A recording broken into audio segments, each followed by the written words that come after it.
2024 is in the books for 100 Thieves already, but given the nature of esports, the offseason has begun, and we're already looking forward to 2025. And yes, I know Worlds is ongoing right now, but I'm on vacation at the time of you watching this. I'm pre-recording this, so I figured why not have a discussion about where 100 Thieves is heading in 2025, get some of your takes, your reactions, do a quick little Q&A here. But as I asked the question, we got our first piece of offseason roster mania, and it's one of the best things that we could have asked for. River has reportedly re-signed with 100 Thieves, which likely means that we are keeping our top lane trio entirely intact. Sniper still on contract through 2025. Quid still on his rookie contract through 2025, and River now re-signing. We don't know the amount. Salaries in the LCS are not public, unlike traditional sports, which kind of sucks. But this was my big piece coming into the offseason. If we could keep River, I think this is a very good core three that we build around, and we go from there. Given that this is the first piece of roster mania news, now we can kind of talk about expectations of what I'm hoping for the team going forward.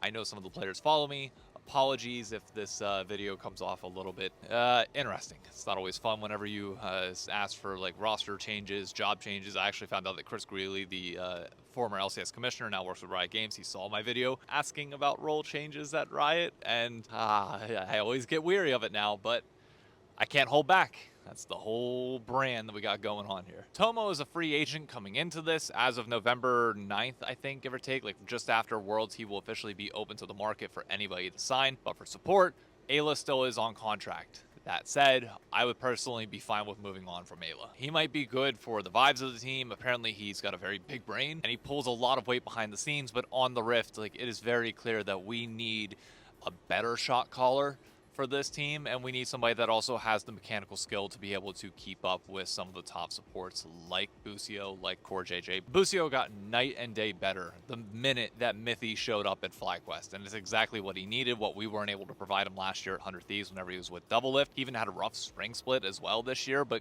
visibly turned it around. So unless we either want to get Ayla a coach, which I think is unlikely to happen, or we directly replace him and get somebody different, I think that's going to be the way that we go. Bot lane options, even if we don't re-sign Tomo, I put out a separate question asking what NACL players are ripe and ready to join the LCS, and I've got a list of 5 bot laners to go over the names so that you are familiar with them. This courtesy of Steve Kangas, aka Kangas. You probably recognize him from the LCS broadcast a little bit. The names that he mentioned: Scary Jerry, Lens, Sahid, he said might need another year potentially to develop, but again, all of these players alongside Tomo that we could look at getting. Berserker is notably a free agent as well. If you gave me the choice and we could sign Berserker, I would in a heartbeat. That's not even a question. I think Quid is a missing piece that Berserker needs to just go full balls to the wall. But we have a lot of possibilities with our bot lane. The question just becomes, what kind of budget are we working with here? Are we still going pure minimums, where realistically I can't imagine our money went up that much to the point where we're able to afford anybody and everybody that's on the open market? So maybe it's going to be more middle of the road. I have no clue. If money truly is no option though, give me Berserker, give me maybe Huhi if you want him back. We just need a veteran support shot caller who is willing to also play aggressive. I do not want this team to slow down in any capacity. I want us to clean up our mistakes, but I do not want us to lose the frantic, bloodthirsty tempo that we have as a team. It is so fun to watch and so much fun to see on an international stage as well. Even if it didn't pan out this time around, we'll grow and develop. But let's get into the Q&A, because I asked your questions, your thoughts, your opinions, and some of you had some stuff for me, so we're gonna go top to bottom and go through a few of these. Jordan Marney, aka Marn Media, he actually creates content on TikTok now as well, part of the LCS Press and Media. If you're not following him, be sure to go do so. He's a dedicated C9 fan. He said, how much pressure on your side will you put on your players to get back to Worlds now that it's year 2? It's safe to say that the analyst and community won't have them top 3 going into 2025. What do you need to see out of your players? I want to see development for both Sniper and Quid. For Quid, it's more in those big moments. It's in the clutch series where he did seem to have nerves, and we knew that was an issue for him. He seemed to improve on it the second time he got around to all those different settings, but I want to see him try and get back to the big stage, play in front of a bigger crowd, and be able to perform a little bit better than he was. Part of that also, though, is getting better pieces around him, of which, yes, we are going to need upgraded pieces in order for us to break into the top 3, in my opinion. While we are solidly at 3rd now, I do expect rosters like C9 and maybe some others to really kind of bring in some decent pieces, maybe put it all together. I mean, we're still sitting 3rd to 4th no matter what going into next year, but if we want to crack the top 2, which is now the requirement to get to Worlds, we have to beat the current FlyQuester Team Liquid. So we are probably gonna need that upgrade bot lane, or we need to see these players massively improve on some of their weaknesses, which includes sniper on side lanes. If lane swaps are still gonna be a thing, lane swaps as well. I think the goal for 2025 is purely to get on FlyQuest and TL's level. Similar to what I said before, you have to wait and see how much money you're working with, obviously, but that's the new goal because they are the golden standard. If we want to win titles, as Golden Glue said in the latest heist video, we are going to have to make those upgrades. Players are going to have to improve, and the pressure is going to have to ramp up just a little bit. They were a young squad this year that came in with little to no expectations and were able to overperform. Now you have expectations. Now you need to continue to grow. And part of that is also handling the pressure that comes with that. So now we're going to start to see what kind of coach Golden Glue is. If we keep Spooks, assuming he doesn't get like a head coach job elsewhere in the LCS, making sure that we see him work with the players and improve as well. Every aspect of our org is going to be tested. Year 2 of a rebuild is arguably the most important because then you start to see, okay, well, you identified these pieces in year 1. Are you able to develop them? And that speaks to your long-term tenure as an org if you are able to continuously develop talent in that way. So we need to see it in order for the outlook of like 3 to 4 years to start winning titles if we want that to be realistic. Alex Maxwell noted that 100 Thieves surpassed all expectations for this year while going out with a budget approach. However, Worlds show that they're young and still need time to grow. In 2025, regardless of budget, where are you setting the expectation for this team? Similar thing, LCS title, winner international, MSI, Worlds. Look, everything is consolidating. We are down to, we're still technically at 8 teams, but we do now split it with the South Conference as well. If we can make an international event this year, I think this is going to be a massive success. It is just ridiculously hard to do this time around, and if we're able to make it, it will also mean that our level of play has risen pretty substantially. I won't be mad if we go out 3rd and we are close to the top 2 by the end of the year. I think that's the expectation you gotta set. But anything below 3rd and like competing for that top spot, maybe there is a 4th team that comes in and like shakes things up and like is competitive with everybody.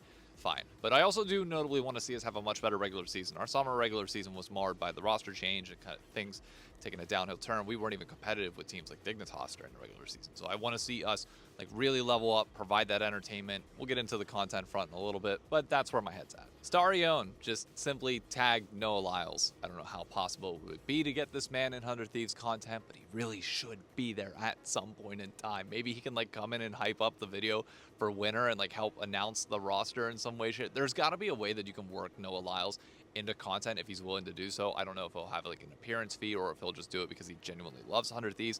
Either way, you got to get this man next year involved in some capacity. He's the bastion of the 100 Thieves League of Legends Pro. You can't miss that opportunity. Second to last take, we got Catman. He says, less of a question, more of a vent. I'm annoyed how unserious so many LCS fans take 100 Thieves. Every year or two, there's a talk of them leaving when there's actually little to actual evidence of it, and 100 Thieves is not treated like a team that has been competitive either. It kind of grinds my gears. As for like the org leaving front and like that perspective of things, I'm hoping sometime during the off season that I can sit down with either Jungle Juice or Malk or somebody from Upper 100 Thieves management. I will tag them in this video on Twitter, but I would love to like talk about it once it's all said and done, once the roster or like once the slots are locked, and just see like, can you give us a timeline? Can you walk us through and like provide some transparency for 100 Thieves fans so that like we can see it? Because the only thing that we as fans see is what public figureheads say, and when Travis Gafford and Monte Cristo and others are saying that we were reportedly leaving, and they have a decent track record of at least being like pretty not spot on, but like relevant on topics like this, and like they know for the most part like the inner workings, I wouldn't doubt that there were conversations going on. Even if there's little to no actual evidence of like things that like come out about it, they've proven themselves enough to the point where I would believe it. So I understand people's skepticism, and I was worried myself about 100 Thieves leaving this offseason, but luckily now that we're here, I would just love to know more about what the org's thinking for the future. Like we've heard Nate Shot and Courage talk about how esports is going to be paramount to 100 Thieves program and getting back to like being like the best in their specific programs. We'll see what that looks like when it comes to roster building here. Now's a great chance to prove that in the league space. But just on a business front, I want to know. I know they signed Danny, who is the videographer, editor for all 100 Thieves content on their YouTube channel, which I guess now is like a decent time to transition into that as well. Like people's expectations, everything else is like content goes a long way on that front. I know Danny will be able to put out as much content as humanly possible on that front, but I want to see 100 Thieves control the narrative more, like directly in some way, shape, or form. Similar to Team Liquid getting those videos out immediately after matches, which we did on Mondays, I believe, this year, right after series were done.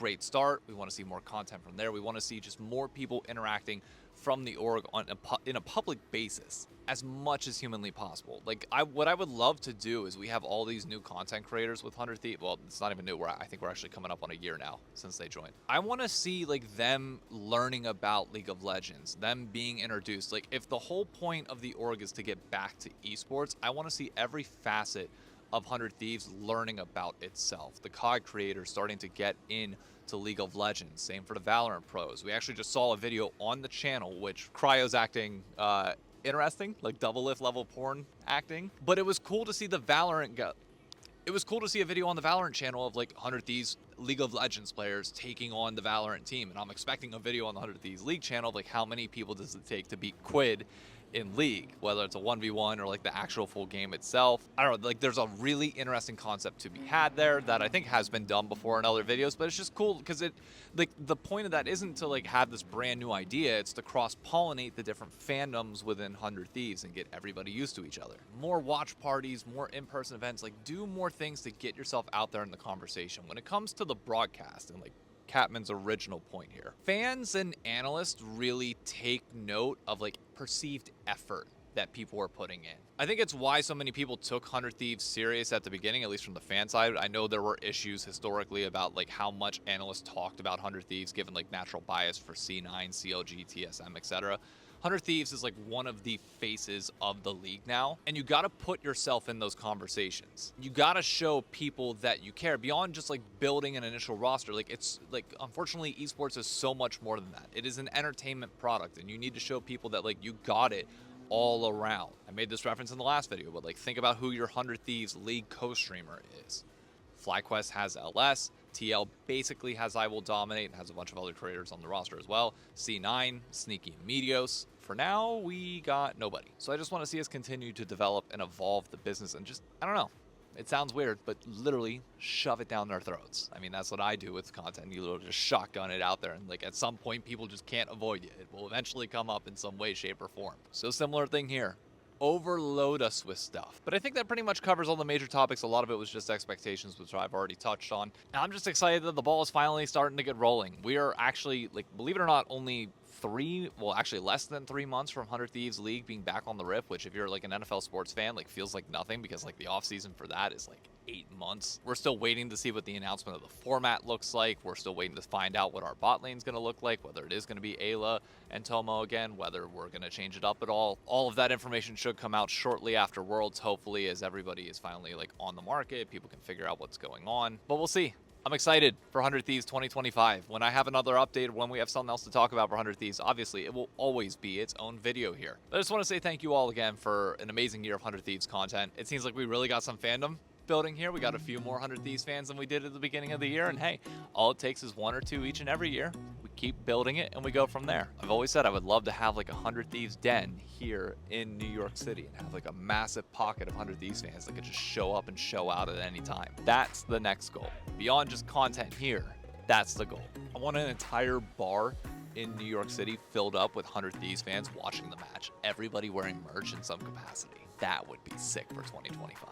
100 Thieves, if you want to do it, if you got any sort of budget to work with, marketing material, etc., whatever, DK, hit me up. Let's do it.